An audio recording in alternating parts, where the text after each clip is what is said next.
Who are the allies of Aegon Targaryen and Team Green? This video is based on information given in Season 1 only. There'll be no spoilers for the future of Hot D. Aegon wears the Conqueror's crown, wields the Conqueror's sword, has the Conqueror's name. He was blessed by a High Septon and crowned by his Lord Commander before thousands of witnesses. Hundreds of witnesses. Yes, the Lords and Landed Knights of Westeros may have pledged fealty to his sister, but that was before Viserys produced a living son, and before Rhaenyra popped out 3 sus-looking children. They're white. Besides, many nobles such as Lord Cregan Stark and Lord Boromund Baratheon have died, replaced by heirs who swore no such oath. Despite all this, the treacherous Rhaenyra will not give up so easily. Who can the Greens rely on to support the rightful heir to the Iron Throne? King Aegon II. This is Fantasy Haven, your home for all things fantasy. Like and subscribe if you enjoyed the video, and let me know which side you're on, black, green, or sanity. Let's start with the Green Council itself. 4 council members performed the coup, legitimate transfer of power. The Hand, the Master of Ships, the Master of Laws, and the Grand Maester. So Otto Hightower, of course, wants to see his grandson on the throne, and acts in accordance with his older brother Lord Hobart. He speaks of plans Previously discussed. which include sending letters to their allies and replacing pro-Daemon officers within the City Watch. Let us replace them. Look at the way my man puts his ball down. Such elegance. Sir Tyland Lannister, yet another second son, presumably acting in accordance with his older brother, wants to keep his position of power. I say older brother by like 5 seconds or something. Anyway, Tyland speaks of long-laid plans and mentions how he's divided the treasury for safekeeping. Lord Jasper Wilde is also involved, telling Alicent that they didn't want to include her in their darkling schemes.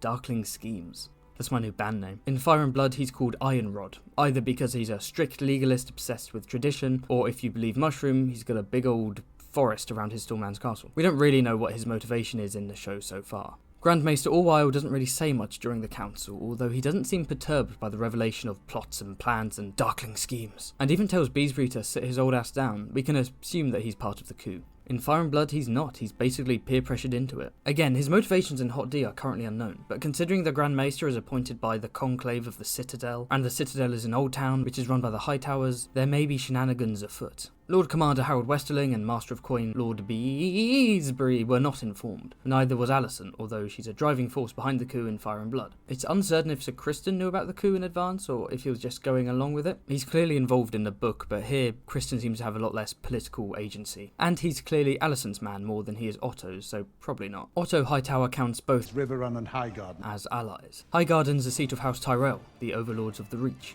We haven't met any Tyrells in Hot D yet, but in Fire and Blood, Lord Lionel Tyrell is but an infant, and his southern province is ruled by a trio of regents: his mother, his castellan, and his steward. None have much of a choice when it comes to this conflict, though. That's because their wealthiest and most powerful vassal, House Hightower, is the white stone pillar of Aegon's support. The king, his queen mother, and his grandfather Hand are all of Hightower blood. Otto sends letters to Old Town all throughout Hot D, and just before the hunt, Lord Hobart was being passive-aggressive towards Otto for failing to push baby Aegon as Viserys' heir. In F and B, his son Ormond has become Lord of Old Town, and Ryan Condal confirmed in an interview that Ormond exists, although he calls him Hobart's nephew, which I assume is just a mistake. Whether Hobart or Ormond will be Lord of Old Town at the start of Season 2, we do not yet know. So, the Reach will provide men and food aplenty, but to combat Rhaenyra and the Blacks, they're gonna need a fleet. Luckily, they have the Lannisters. Otto never brings up Castle Rock, either in the Green Council or later to Rhaenyra, and this is because the Westerlands are already behind Aegon. Lord Jason has to be aware of his twin brother's darkling schemes. And do not forget, he was harshly rejected by Rhaenyra decades ago. He certainly feels like the kind of man to hold a grudge, doesn't he? Securing the Westerlands will give King Aegon access to the Lannister fleet, which is desperately needed to fend against the Velaryons, and break their trade blockade in the Narrow Sea. Initially, Sir Tyland is uncertain about Boris Baratheon's allegiance, so he suggests a marriage alliance to one of Boris's 4 daughters. In Fudd and Byre, there's a fantastic quote about Bory B that I've just got to share.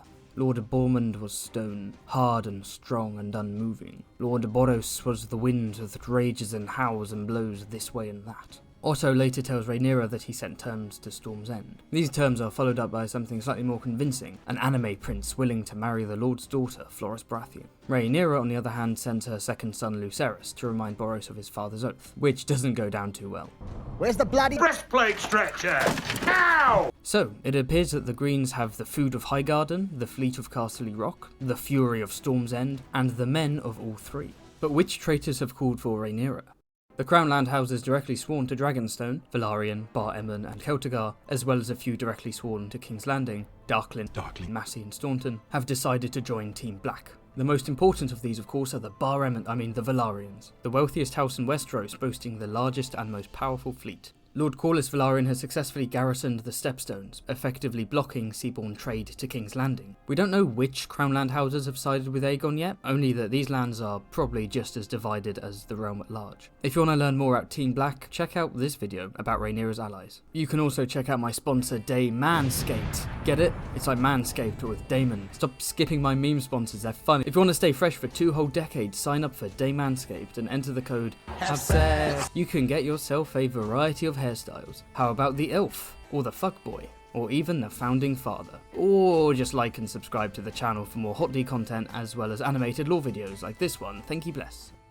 Otto name drops Riverrun as an ally during the Green Council, and also claims to have sent Lord Grover Tully generous terms. Despite this, Maester Gerardis claims at the Black Council that Lord Grover was an old friend of Viserys and will likely support Rhaenyra. So where will the coin land? Heads or tails? Black or green? Aegon needs the Riverlands on side as a buffer if he considers the Vale and the North to be threats. Otto never mentions allies in the Vale or any terms being sent to the Eyrie, which is curious as Lady Jane Arryn hasn't declared for anyone yet. Perhaps the Greens think she's a lost cause. After all, she's a female ruler and a cousin of Rhaenyra's mother.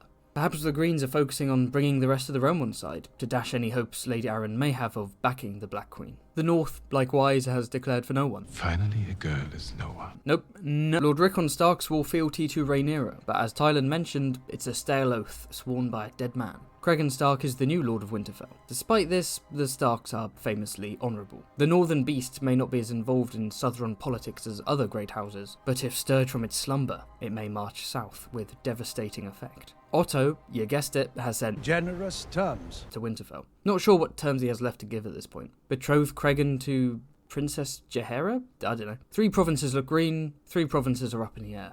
While many Crownland houses have rallied to the Blacks, we don't yet know the status of 2 bannermen, the Rosbys of Rosby or the Stokeworths of the Stokeworth. That Larys gentleman is a major vassal of the Tullys, and seems like a loyal chap, so House Strong of Harrenhal might push the Riverland needle just enough to secure the Tullys for Aegon. However, Daemon does declare that he wants to seize Harrenhal with a host as soon as possible. Furthermore, we know of 2 Riverland houses that have eternal beef with each other, the Brackens and the Blackwoods. Pour one out for my boy Gerald Bracken. Actually no, don't, fuck him. If one sides with Rhaenyra, perhaps Aegon can count on the automatic support of the other. Neither faction bothers sending terms to Dorne or the Iron Islands. Prince Corran of Dorne... Wait, what did I call him last time? Lord Corran Martell is nobody's vassal. Lord Corran Martell. Oh no. Please God, no! Prince Corran is the ruler of an independent principality and bears no love for the realm that brutally invaded his in the past. The Red Kraken, Dalton Greyjoy, rules the Ironborn, who have always preferred raiding to politics. But who knows, with enough diplomacy, anything is possible. And Otto is a pretty skilled politician. Perhaps the Greens could even look beyond the Narrow Sea.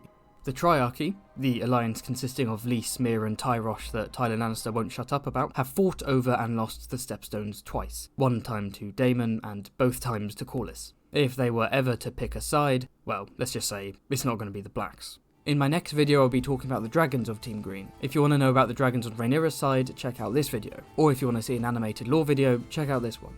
Like, subscribe and comment your favourite member of Team Green below. 1000 points if you don't say Helena. See ya.